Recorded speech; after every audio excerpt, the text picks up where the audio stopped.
Welcome to SRN video. May 2025 Hindi diploma first பேப்பரோட question answer தான் பார்த்துட்ருக்கோம். இப்போ ரோம் லெட்டர் 5 வரைக்கும் பார்ட் 1 அந்த வீடியோவில் போட்டிருக்கேன். இப்போ ரோம் லெட்டர் 6லேருந்து பார்ப்போம். இது வந்து ஃபில்லப்ஸ் 10 கொடுத்துருக்காங்க. 10மே அட்டன் பண்ணணும். ஒன்னொன்றுக்கு ஒரு மார்க். ஃபர்ஸ்ட் ஒன், ராஜஸ்தான் கே ஜன்ஜீவன் में ऊँट टून का विशेष महत्व है. ராஜஸ்தான் மக்களோட வாழ்க்கையில் வந்து ஒட்டகத்துக்குன்னு ஒரு தனி சிறப்பு இருக்குது. सेकेंड वन, यहाँ कर गृहस्थी की ज़रूरत की चीज़ें मिलती है. வீட்டுக்கு தேவையான பொருட்கள்லாம் இங்கே கிடைக்கும். थर्ड, दिल्ली में अक्टूबर से मार्च तक मौसम ठंडा रहता है. दिल्लीயில் வந்து அக்டோபர் டு மார்ச் வந்து குளிர் நிலவும். फोर्थ वन, ये सब बस में बिना टिकट सफ़र कर रहे हैं. சாப்னா சார், இந்த சார் வந்து டிக்கெட் இல்லாமல் பஸ்ஸில் பயணம் செய்கிறாரு. ஃபிஃப்த் ஒன், பினா அனுமதி கே கோயி அந்த நெய் ஆயேகா. அனுமதியின்றி யாரும் நுழையக்கூடாது. சிக்ஸ்த்து, துளசிதாஸ் கி காவிய பாஷா அவதி தி. துளசிதாசனுடைய கவிதை மொழி வந்து அவதி. செவன்த், விவேகானந்த ஜி கே விசாரோன் கி மேரே மன் பர் கஹரி சாப் ஹை. விவேகானந்தனுடைய சிந்தனைகள் வந்து என் மனசில் ஆழமான தாக்கத்தை ஏற்படுத்தியிருக்கு. எயித்து, எஃப்ஆர்கோ ஹிந்தி மீன் நெய் ஆவதி கஹத்தே ஹைன். எஃப்ஆர்னால் ஹிந்தியில் வந்து நெய் ஆவத்தின்னு அழைப்பாங்க. நைன்த்து, ஜனதா और सरकार के बीच राजकाज की भाषा के रूप में हिंदी का निरंतर विकास हो रहा है. பொதுமக்களுக்கும் அரசாங்கத்துக்கும் இடையிலான ஆளுகை மொழியாக ஹிந்தி வந்து தொடர்ந்து வளர்ந்து வருது. டென்த் ஒன், காலி மிர்ச் பிளாக் கோல்டு கே நாம் சே விக்கியாத் ஹே. காலி மிர்ச்னா பெப்பர். பெப்பரை வந்து கருப்பு மிளகை வந்து கருப்பு தங்கம்னு அழைப்பாங்க. செவன்த் ரோமன் லெட்டர் உங்களுக்கு வந்து தமிழில் கொடுத்துருப்பாங்க. அதை ஹிந்தியில் நீங்கள் ட்ரான்ஸ்லேட் பண்ணணும். ஃபர்ஸ்ட் ஒன், பாலைவனம் ரேகிஸ்தான்.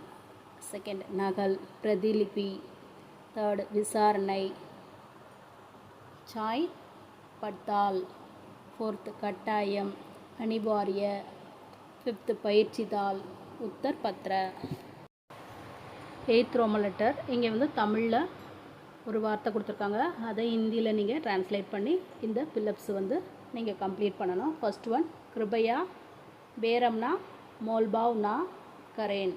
அதாவது பேரம் பேசாதீங்க, பேரம் பேசாமல் வாங்குங்க. பேரம்னா மோல்பாவ். செகண்டு, प्रोग्राम के अनुसार मंत्री जी को 10 बजे आना था. ஏற்பனா கே அனுசார், அதாவது ப்ரோக்ராம் கேட்ப மந்திரி வந்து 10 மணிக்கெலாம் வந்துடணும். அது சாத்தியம்னா எக் சம்பவ் ஹே. தேர்ட் ஒன், எக் சம்பவ் ஹே ஹி दिल्ली में आज पानी बरसो.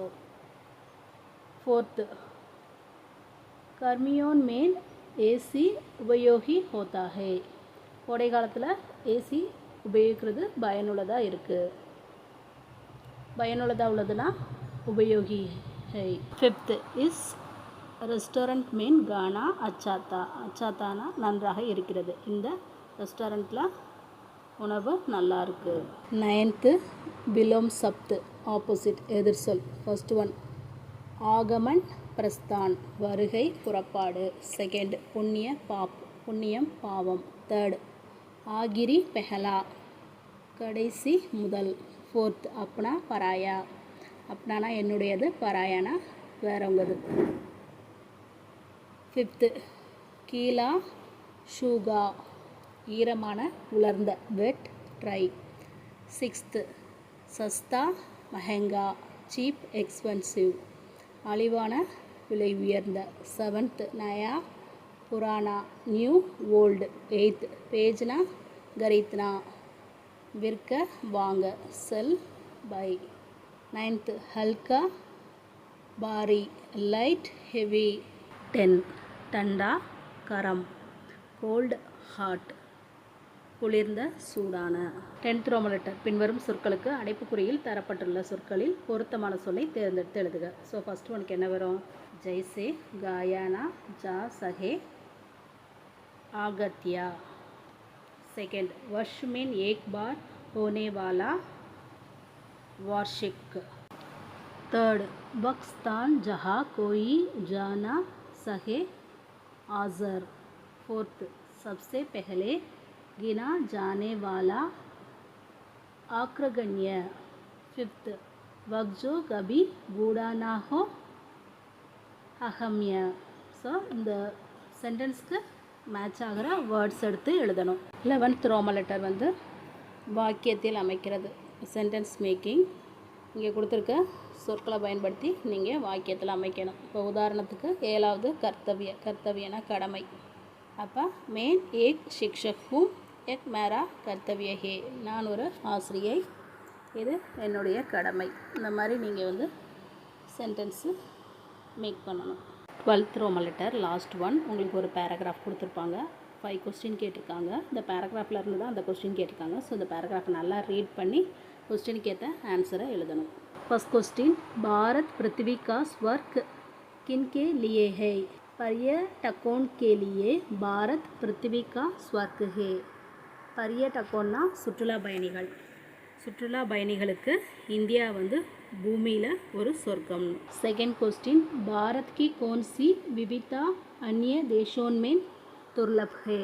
भारत जैसी प्राकृतिक और भौगोलिक विविधता अन्य देशों में दुर्लभ है. இந்தியாவில் வந்து இயற்கை மற்றும் புவியியல் பன்முகத்தன்மை வந்து மற்ற நாடுகளில் காண கிடைக்காத ஒன்று. थर्ड क्वेश्चन, भारत में सूर्योदय और सूर्यास्त के दृश्य कौन कौन सी जगहों पर मनोरम होते हैं? இந்தியாவில் வந்து சூரிய உதயமும் சூரிய அஸ்தமனம் அந்த காட்சிகள் வந்து எந்தெந்த இடத்துல பார்க்க முடியும், எந்தெந்த இடத்துல பார்க்குறதுக்கு அழகாக இருக்கும் அப்படின்னு கேட்குறாங்க. எந்தெந்த பிளேஸ்னு மட்டும் எழுதிடலாம். டார்ஜிலிங், ஜெகநாத்புரி, துவாரகா, माउंट आबू, कन्याकुमारी. भारत के समुद्र तट कैसे हैं? समुद्र तटना கடற்கரை. இந்தியாவுடைய கடற்கரை வந்து பார்க்குறதுக்கு எப்படி இருக்கும்? பாரத் கா சமுத்திர தட் பகுத் விஷால் ஏவம் சுந்தர் ஹை.